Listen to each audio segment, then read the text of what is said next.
자, 여러분 안녕하세요. 네, 프로그래밍 언어 이번 단어는 여러분 교재 355쪽에 있는 자바에 대해서 살펴보도록 하겠습니다. 자, 자바 부분은 2012년도에 한 문제가 출제가 됐고요. 자, 2014년도에는 출제가 되지 않았던 부분입니다. 그래서 이 자바 부분에 이게 굉장히 광범위합니다. 그래서 여러분 서점에서 자바에 관련된 책을 한번 살펴보더라도 굉장히 두꺼운 지죠. 네. 그래서 여기서는 이제 우리가 간단하게 자바 언어를 이해할 수 있는 수준, 네, 그 정도 살펴보도록 하겠습니다. 네. 자, 일단 자바 언어는 C 언어와 비슷합니다. 그래서 C 언어를 알고 있으면 좀 비슷한 부분도 많이 보일 거고요. 일단 객체지향 프로그래밍 언어입니다. 또 1991년도에 이제 가전제품 통합 제어를 위해서 최초로 고안이 됐어요. 그때 당시에는 이름을 오크라고 명칭을 붙였지만 이거는 이제 프로젝트가 실패로 끝나게 됩니다.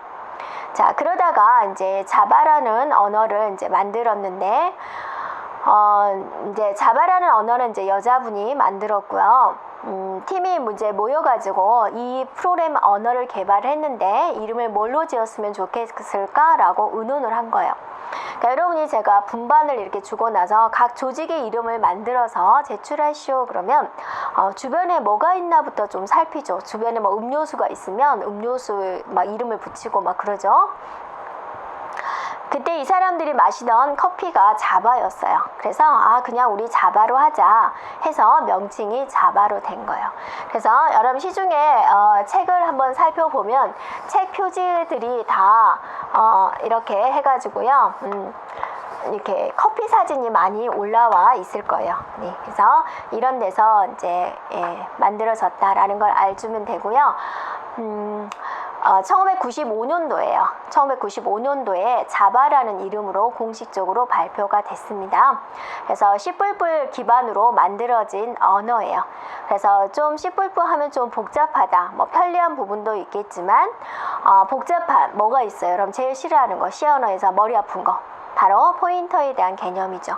그래서 포인터에 대한 개념, 구조체, 공용체 그런 개념을 빼버린 거예요. 네, 그래서 만들었다라고 이제 살펴보면 되겠고요.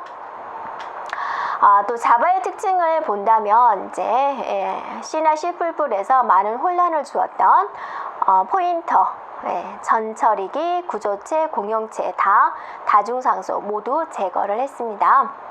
자, 객체지향 언어다. 객체지향 언어이기 때문에 추상화의 특징, 캡슐화의 특징, 상속, 다형성 이러한 특징을 모두 가지고 있는 거고요. 네. 그 다음에 이제 특징적인 거 바이트 코드에 대해서 우리가 알고 있어야 돼요.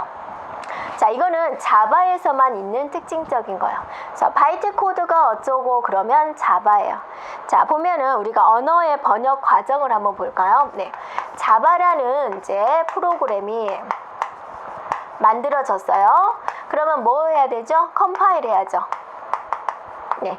자, 컴파일을 해서 뭐가 만들어지냐면 바로 자바 바이트 코드가 만들어져요. 그래서 이게 인터프리터에 의해서 실행이 돼요.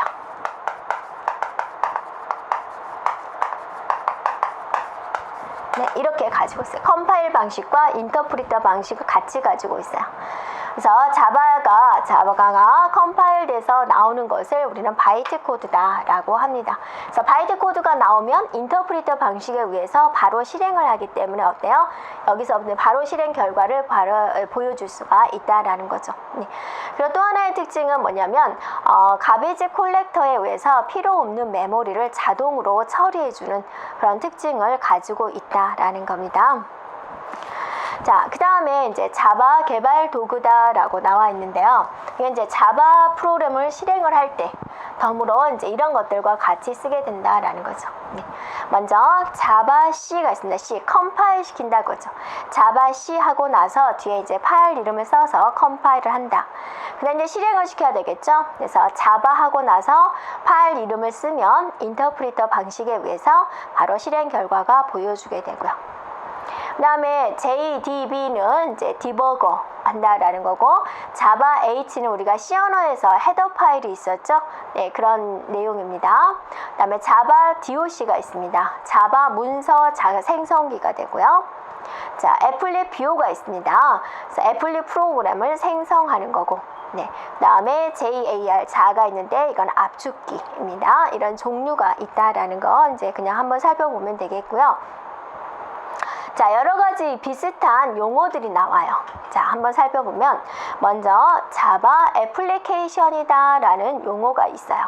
자바 애플리케이션이란 용어는 무엇이냐?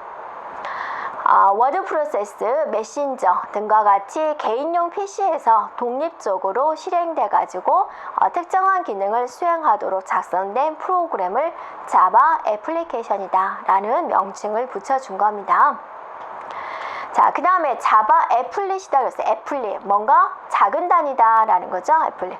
자, 웹에서 내장되어서 실행되는 작은 웹 프로그램이다 라는 거죠.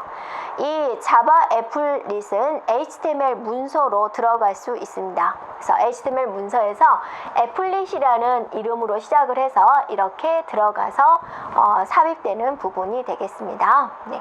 그래서 자바 애플릿은 아주 웹에서 실행될 수 있는 작은 프로그램이구나 라는 용어를 이제 보면 되겠고요. 이게 이제 자바의 기본 구조가 돼요. 굉장히 C 언어에 비해서 영어가 굉장히 많아요. 보면은 일단은 메인을 찾아야 돼요. C 언어도 어떠세요? 메인으로 시작하듯이 얘도 메인을 찾습니다. 그러면 이렇게 이제 일단 메인 찾아야 돼. 앞뒤에는 항상 쓰는 거예요. 이게 무슨 뜻일까? 그냥 이게 항상 쓰는 거다라고 보면 되세요. 메인 앞에 그냥 앞뒤에 이렇게 쓰는 겁니다. 자, 여기서 클래스가 있어요. 자바는 클래스예요. 그리고 이게 클래스 이름이에요. 그래서 클래스로 시작하게 되는 거죠. 여기서부터 여기까지가 클래스가 되고 그 안에 메인이 지금 들어오고 있습니다. 이런 식으로. 네. 클래스 이름은 일반적으로 대문자로 쓰게 되는, 첫 글자를 대문자로 쓰게 되는 게 일반적인 관례가 돼요. 이렇게요. 뭐 이렇게 쓰지 않아도, 대문자로 쓰지 않아도 오류가 발생이 된다, 그런 건 아닙니다. 네, 일반적인 관례를 따르고 이게 이제 파일명으로 들어야 돼요. 클래스 이름이 파일명 자바C 그래 있죠. 네, 자바C 하고 나서 파일명에서 컴파일 시킨다 그랬고, 자바 하고 나서 파일명을 써서 인터프리터로 실행시킨다 라고 그랬죠. 이럴 때 여기 파일명이 여기 있는 클래스명하고 같이 들어오게 됩니다. 됐나요? 네.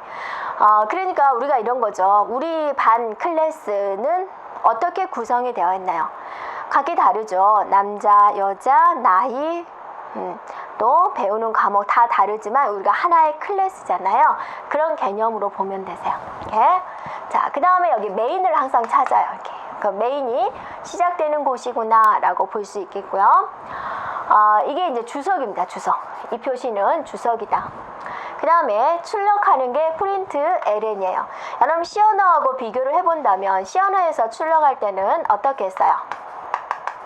자, 프린트 F 하고 나서 %D 하고 줄을 바꾸려면 역/n 치고 나서 A 이런 식으로 했었잖아요. 이 프린트 문장과 ln이 같이 들어온 거예요. 그래서 프린트 ln 이렇게 출력을 하고 줄을 바꾸시오. 네, 시스템 아웃입니다. 이게 출력할 때는 이 문장을 다 쓰는 거 이렇게 써야 돼요. 시스템 아웃 프린트 ln 헬로 자바 따옴표 안에 있는 것을 출력해 주세요 라는 거죠. 저절로 줄이 바뀌어집니다. 그러면 시스템 아웃 프린트 ln 안녕 자바. 그러면 출력 결과는 뭐가 되는 거예요? 네, 여기에 네, 헬로 자바가 나올 거고, 그 다음 줄에 안녕 자바 이렇게 나오겠죠. 네, 되겠나요? 네.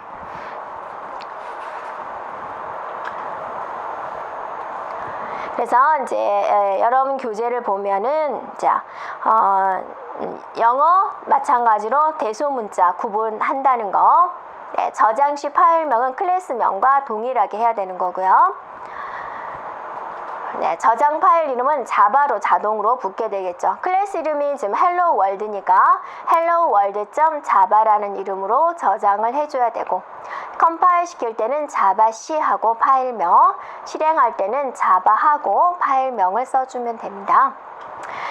자, 그런 내용들을 한번 봤고요. 이제 클래스에 대한 정의를 한번 보세요. 네, 클래스의 이름은 첫 문자를 대문자로 시작하는 것이 관례적인 부분이고, 클래스의 구성 요소는 많은 것들이 들어가게 되는 거고요.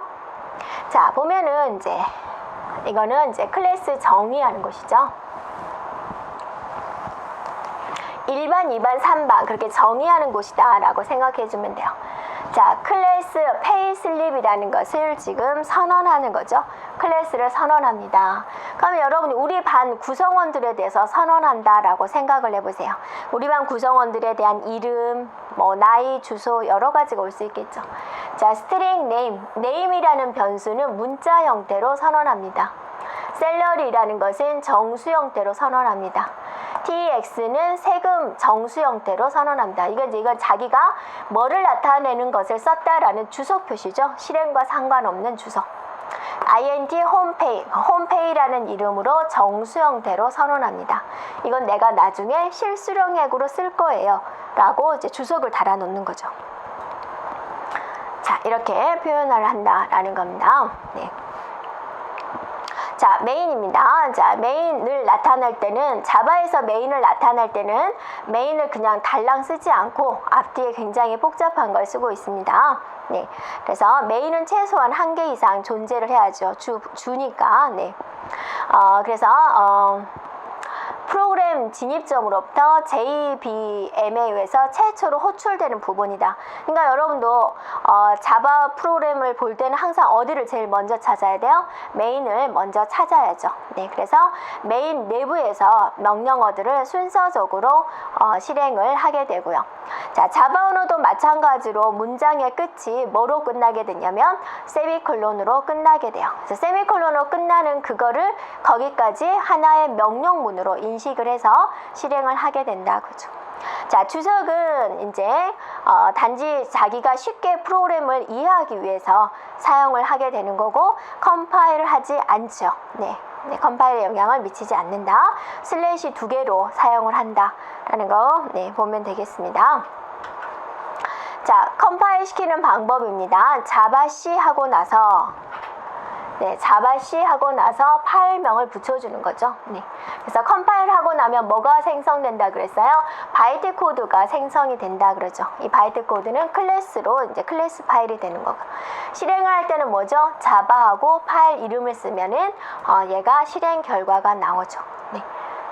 됐나요? 네. 그래서 컴파일 시키고 실행시키면 결과가 나온다 라는 이런 구조로 이루어졌다라는 겁니다. 자, 이제 변수 선언하는 거 한번 볼까요? 자, 이런 식으로 선언을 한다 그죠? 예. 자, int score 그랬습니다. score라는 변수를 정수 형태로 선언하겠다. 자, score에다는 1000을 주겠다. 그래서 이 두 줄이죠. 네, 이걸 표현하고자 하는 방법이, 선언을 한 다음에 초기치를 줬죠. 네, 이렇게 해도 되고 이렇게 해도 된다라는 걸 보여주는 거예요. 이렇게. 네, 이렇게 선언해도 되고요, 이렇게 선언해도 되고, 정수를 선언하는 방법. 자, 이거는 문자열을 선언하는 방법이에요. 스트링 str은 new string abc다 라는 거고, str에는 널로 쓰겠습니다 라는 겁니다. 그래서 이거는 new, 새로 생성을 하겠습니다. ABC로. 그래서 str, 이 뒤로는 str이라는 변수명으로 계속 이용을 하는 거죠. str을 새로 생성을 하는데 ABC를 초기치로 넣겠다. 그죠? str 변수에 ABC가 들어오게 되는 거죠. 그 다음에 어떤 값을 할당할 때는 또 이렇게 주면 된다라는 거죠. 변수 값을 할당하는 방법을 보여드리는 겁니다. 자, 변수를 명칭을 할 때 시험과 같습니다. 대소문자가 구분이 되는데 길이에 제한이 없어요. 네. 그 다음에 예약어는 당연히 사용할 수 없겠죠. 네, 숫자로 시작하면 안 됩니다. 자, 특수문자에서는 언더라인과 달러만 사용 가능하다. 네, 이런 규칙이 있습니다. 자, 변수에 대한 기본값이 되는데, 여러분 교재 359쪽에 보면 내가 bool로 선언을 했다. 그러면 기본값이 0이 들어간다. false가 들어간다. 그죠? 캐릭터로 선언하면 아무것도 값을 안 줬을 거에는 초기치 0이 들어간다. 바이트, 쇼트, int, 롱, 플러트 다 초기치로 0이 들어간다라는 거 선언해 주는 거죠. 그래서 그 초기치 값을 물론 보여주기 위해서 그 표를 이제 보여준 것도 있지만 이러한 자료형이 있다라는 것도 이제 보여주기 위해서 이제 그 표가 나왔습니다.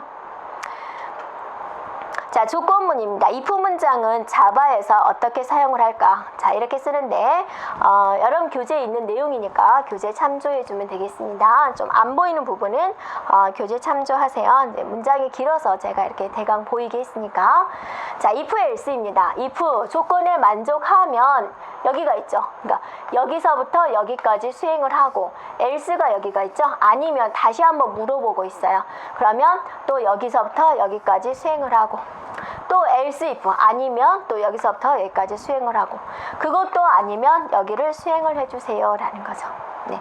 그래서 if 문장에 대한 내용이 됩니다. 한번 살펴볼까요? 네. 자, if num이라는 변수가 1이냐 그러면 system out println sk를 출력을 하시오. 그러니까 num의 1이면 sk가 출력이 되겠죠. 아니면 또 물어보죠. 그럼 num이 6이냐 6이면 system out println 출력을 하자 ktf를 출력하시오. 그것도 아니면 num이 9냐라고 물어보는 거죠. 9이면 system out println lg를 출력하시오. 네, 이것도 아니면 system out println 이거를 출력을 하시오 라는 거죠. 있나요? 네, if else 구조입니다. 네, 보는 거 어때요, 여러분이? C 언어와 비슷한 걸 볼 수가 있죠. 또 C 언어에서 제어문이 또 뭐가 있었어요? 스위치 케이스 문장이 있었죠. 자, 이것도 동일합니다. 스위치 케이스 문장이요. 자, 스위치 수식이죠, 수식. 그죠? num이라는 변수 값에 의해서 이런 것들이 수행이 되겠다라는 거죠. 자, num이라는 값이 케이스 1이냐 1이면 여기를 수행을 해라. system out println sk를 출력을 하고 브레이크 만났잖아요. 브레이크 빠져나가는 거죠. 여기까지 끝났죠. 네. 만약에 6이면 num이 6이면 system out println ktf를 출력을 하고 브레이크 문장 만나서 빠져나가는 거죠. 케이스 9이면 system out println lg를 출력하고 빠져나가라. 그 외에 디폴트 그 외의 값은 system out println unknown을 출력을 하고 바로 밑으로 나오게 되는 거죠. 자, 시험과 비슷하죠. 네. 자, 그 다음에 이제 무슨 문장인가요? 포문장인가요? 네. 자, 메인, 닐 선언했습니다. 여기 메인 보이시죠? 메인 선언했고 썸은 정수 형태 0을 줬어요. i는 정수형 선언했습니다. 자, 이거 똑같습니다. 포문장에서 i는 1부터 10보다 작거나 같을 때까지 i를 증가시켜서 여기를 수행을 하시오. 썸은 썸 플러스 i가 되는 거죠. 그럼 뭐라는 소리예요? 1부터 10까지 합계를 구하고 있죠. 네. 그래서 시스템 아웃 프린트는 1부터 이렇게 i-1까지 합 플러스 sum. 자, 여기서는 print ln 문장에서 이런 식으로 써요. 자, 이 변수와 이 문장과 이 변수를 지금 출력을 하고 있습니다. 그러니까 여기에 이 i 자리에 i 값이 출력이 되는 거죠. 네, 여기 sum 자리에 sum이 출력이 되는 겁니다. 이렇게. 자, 출력 형식을 한번 살펴보면 이 부분이 좀 다르죠. C 언어랑. 네. 자, 그 다음에 이제 while 문장을 살펴볼까요? while. 네, 그래서 여기까지네요. 네. 자, while 문장은 이제 C 언어랑 똑같습니다. while하고 조건 주고 수행할 문장을 잡는 거죠. 그래서 자, while 하고 나서 조건 주고 실행할 문장을 주고 마무리되는 거죠. do while도 마찬가지입니다. do while은 뭐라 그랬죠? do 하고 나서 실행 문장이 먼저 온다 그랬죠? 최소 한 번 수행되는 문장은 do while이다 라고 그랬죠? 네, while의 조건이 뒤에 붙어 있는 거죠. 네, 이렇게요. 네. 자, 이렇게 해주고요. 네. 자, 이제 기출문제 풀어보도록 하겠습니다. 자, 문제 1번입니다. 이렇게 설정이 되어 있어요. 네.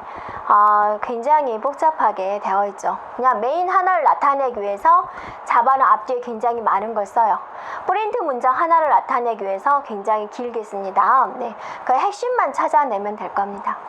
일단 우리는 여러분 여기서 뭘 찾아야 돼요? 그죠? 메인을 찾습니다. 자, 메인을 찾으려 봤더니 여기가 있네요. 여기. 맞나요? 네, 메인. 그래서 메인의 시작과 끝, 여기가 그죠? 메인 자체를 또 클래스로 선언하고 있죠. 그 다음에 이제 부프로그램 형식인 클래스를 찾습니다. 클래스 여기가 있고 여기가 있네요. 그러면 여기서 이제 살펴보세요. 클래스 선언은 이런 식으로 하는 건데 얘는 애더라는 클래스를 선언하고 있어요. 됐죠? 근데 얘는 보세요. 애더를 여기서 다시 한번 썼네요. 뭘 하고 있을까요? 네, 여기 있는 것을 그대로 상속을 받는 거예요. 그래서 애더는 우리가 부모라고 이야기를 하고 얘는 컴퓨터라는 걸 자식이라고 해요. 애더에 대한 모든 속성을 컴퓨터가 그대로 상속을 받겠다라는 거죠. 그러니까 상속의 개념이 들어간 거예요. 됐죠? 그러면 전체적인 프로그램 흐름을 한번 볼까요? 네, 메인이 시작이 됐고 new, 새로 생성하겠다. 자, 컴퓨터에 선언한 것을 선언했죠? 선언한 것을 C라는 이름으로 쓰겠다라는 거죠. 그래서 C. 이렇게 들어오고요. CALC를 호출하고 있어요. 자, CALC가 어디가 있나요? 자, 여기가 있네요. 그럼 여기를 갔다 오는 거죠. add가 있네. add는 어디 있나요? 여기가 있네요. 그럼 여기를 갖다 오르게 되는 거죠. 그런데 여러분이 잘 보면 클래스 adder에서 add가 두 군데 있어요. 보세요. 여기도 add가 있고요. 여기도 add가 있네요. 똑같은 형태지만 비슷한 형태지만 여기로 가지 않고 왜 여기로 가냐 그거죠. 자, 여기서 인수를 정수형으로 선언했고요. 얘는 인수를 더블 형태로 선언했어요. 자, 얘는 보세요. 애더를 찾아간 얘가 뭐죠? 정수예요, 실수예요? 실수죠. 그러니까 1이 가지 않고 1이 가는 거죠. 자, 이걸 뭐라 그러느냐? 이걸 바로 오버로딩이다 그래요. 오버로딩. 자, 인수를 가지고 여러 번 선언을 했죠. 다른 형태로. 똑같은 이름을 정수 형태, 더블 형태, 다른 형태로 선언하고 있죠. 이거를 오버로딩 기법이라고 그래요. 됐죠? 네. 그래서 지금 캡슐하는 이렇게 클래스로 이렇게 선언한 거, 블록으로 묶어져 있죠? 이런 걸 캡슐하다라고 그래요. 그래서 여기서 선언되지 않은 기법은 바로 오버라이딩이 돼요. 그래서 캡슐화, 상속, 오버로딩. 정답 3번입니다. 3번. 네, 3번으로 수정해주면 되고요. 그럼 오버라이딩은 뭐냐? 재정의하는 거예요. 자, 부모로부터 모든 속성을 자식이 받아서 여기서 add가 있어요. 그런데 여기서 다시 add를 다시 선언하는 거죠. 왜죠? 만약 이것만 있었다. 그럼 public int add 해가지고 인수가 아닌 내용 자체를 바꾸는 거죠. 네, 그걸 우리는 오버라이딩 기법이라 그래요. 그래서 지금 그거는 선언이 문장에 보니까 없죠. 다시 선언하는 부분은 없죠. 네, 똑같이 있는 것을 여기서 재정의, 재실행, 재정의, 재선언하는 그걸 오버라이딩이다 한다라는 거죠.